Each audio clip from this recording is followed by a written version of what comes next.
too close.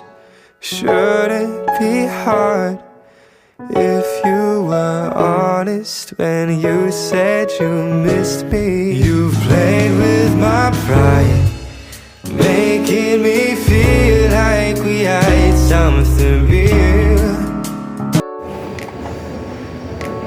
Woi, aku heran nih, kok bisa ya gunung yang begitu besar berdiri dengan kokoh?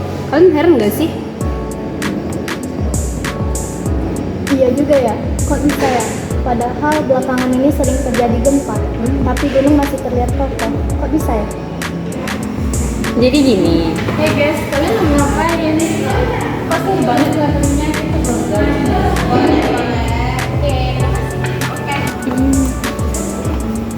Jadi gini, tadi waktu kami lagi asik email, si Sari sama si Aca nanyain tentang gunung. Oh gitu. Iya nih, aku heran aja kok bisa gunung yang begitu besar berdiri dengan kokoh. Siapa sih arsiteknya? Gimana gitu cara bikin gunung yang besar berdiri dengan kokoh? Duh, ada yang bisa bantu jelasin nggak? Nah, pas sekali nih, kebetulan tadi di kelas IGS Ilmi sama Pak Faizin, kami membahas tentang penciptaan gunung menurut Al-Quran dan sains. Betul tuh, Cing. Oh iya ya, berarti Al-Quran ada juga yang ngejelasin tentang gunung. Aca pikir Al-Quran itu membahas tentang hukum dan ibadah kayak sholat gitu. Ternyata Al-Quran juga ada membahas tentang gunung ya. Nah, jadi Al-Quran itu nggak hanya bahas tentang ibadah aja, Cak. Cakupan pembahasan Al-Quran nggak sesempit itu. Bahkan Al-Quran juga membahas terkait segala aspek yang ada di alam semesta, termasuk gunung. Nah, jadi ada banyak ayat Al-Quran yang menjelaskan tentang penciptaan gunung. Contohnya Quran Surah Al-Hijr ayat 19 dan Fussilat ayat 10. Kebetulan nih, aku ada ayatnya. Nih, lihat deh. Mana? Nih. أعوذ بالله من الشيطان الرجيم بسم الله الرحمن الرحيم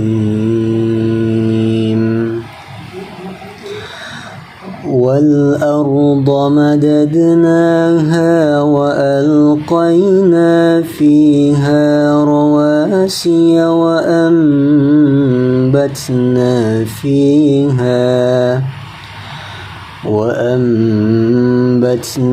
فيها من كل شيء موزون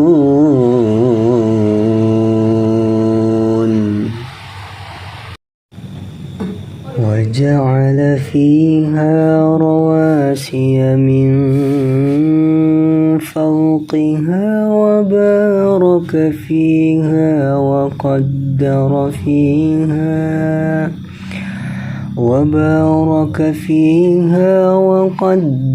فيها أقواتها في 4 أيام سواء للسائلين. Dalam tafsir ini kemenak, Quran Surah Al-Hijr ayat 19 berkaitan loh dengan Quran Surah An-Naba ayat 7, di mana sama-sama menyebutkan tentang penciptaan gunung. Dalam penafsiran tersebut ditafsirkan bahwa gunung tersebut berasal dari bebatuan sedimen yang kemudian diangkat ke atas permukaan laut oleh gaya tektonik. Bagi gunung-gunung tersebut memiliki bagian yang masuk ke dalam perut bumi, sama seperti halnya ketika kita hendak melakukan sebuah paku ke sebuah kayu, di mana tentu ada dong bagian paku tersebut yang masuk ke dalam kayu tersebut dan bagian yang lainnya berada di luar kayu.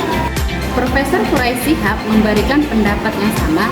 Menurutnya, gunung ibaratkan paku yang menyatukan bilah-bilah papan. Karena pada hakikatnya, gunung-gunung mempunyai lapisan yang dapat menebal sampai 60 km. Serta dapat meninggi hingga membentuk gunung yang menjulang ke atas atau menurun ke dasar samudra. Oh, alhamdulillah Aca mulai paham nih. Kalau surat Fussilat ayat 10 ada tafsirannya juga nggak, Ja?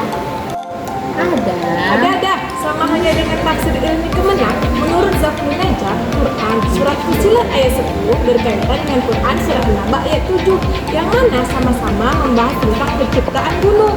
Zafrul Najjar mendeskripsikan gunung itu sebagai aukad ataupun pasak, yang mana hal ini telah dijelaskan di dalam Al-Quran sejak 1400 tahun silam. Ilmu bumi pada akhir abad 20 membuktikan bahwasanya memang benar gunung itu memiliki bagian yang tenggelam di dalam tanah layaknya paku yang menempang sesuatu.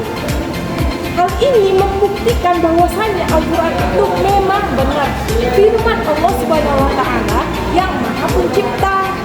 Fakhruddin Ar-Razi menambahkan bahwa meskipun mungkin terlihat kekuatan bawah tanah menempang daratan, akan tetapi Al-Quran menyatakan bahwa gunung diciptakan di atas bumi untuk menunjukkan bahwa semuanya bergantung pada Allah yang Maha Esa.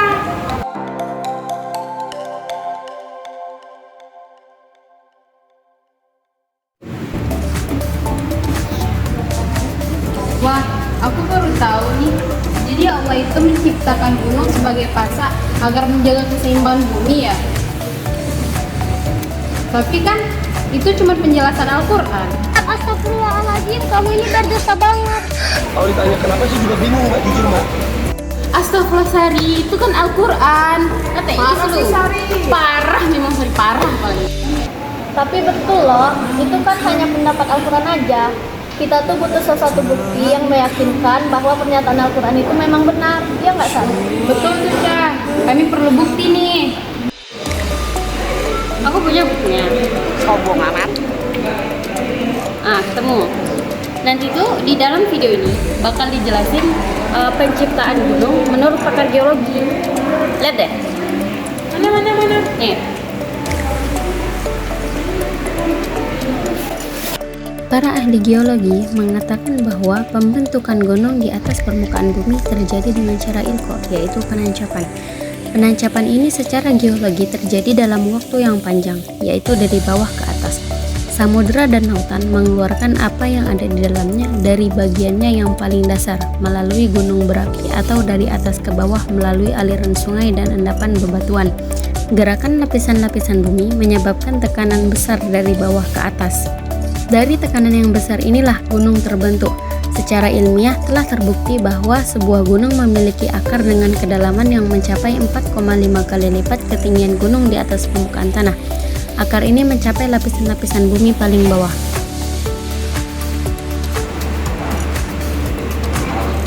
Wah, berarti Al-Quran itu memang benar-benar luar biasa ya guys. Padahal dulu pada zaman Nabi kan nggak ada tuh alat atau teknologi apapun yang dapat membuktikan hal yang kayak gini. Walau ada teknologi apapun, tetap aja informasi Al-Quran itu nggak kaleng-kaleng. Buktinya tuh para ilmuwan geologi bisa membuktikan bahwa gunung itu sebagai pasak bumi. Pernah tuh dulu ada salah seorang ahli geologis Jerman namanya Alfred Kroner. Nah, beliau ini seorang ateis. Lalu beliau berkunjung ke King Abdul Aziz University dan banyak berbincang dengan para ilmuwan di sana. Lalu ada salah seorang yang bertanya kepada Kroner, dari mana Nabi Muhammad dapat ilmu ini? Lalu dijawablah oleh si Kroner, pasti dari atas. Bahkan seorang ateis seperti Alfred Kroner bisa kagum juga ya. Wah, mantap nggak tuh? Apa jangan-jangan di akhir hidupnya si Kroner tuh masuk Islam sama kayak Napoleon Bonaparte? Bisa jadi. Kan banyak tuh ilmuwan non-muslim yang masuk Islam setelah penelitiannya.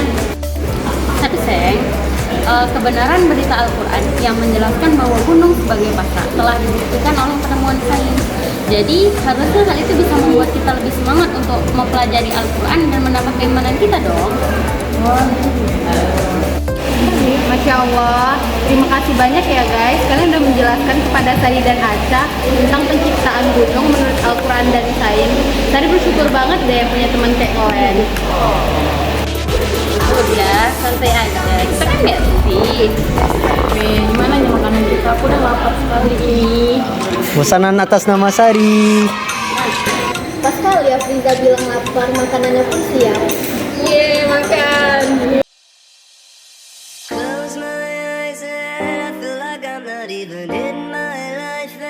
Iya nih, aku heran aja. Kok bisa gitu? Gunung yang begitu besar berdiri. Tuhan yang Maha Pencipta. Ilmu bumi pada akhir abad 20 baru 20 salah lagi. Tentang penciptaan gunung di dalam Al-Quran. Gunung-gunung. Tunggu lah. Tinggi lagi. Maaf ya. Maaf ya. Gak dimaafin.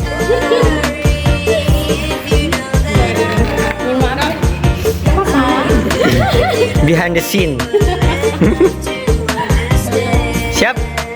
Astagfirullah guys, tengoklah kerjaan si Dimas. Apa tarik isunya? Tengoklah kerjaan si Dimas. Tadi di sana di sana tumpah. Pindah ke sini makin banyak yang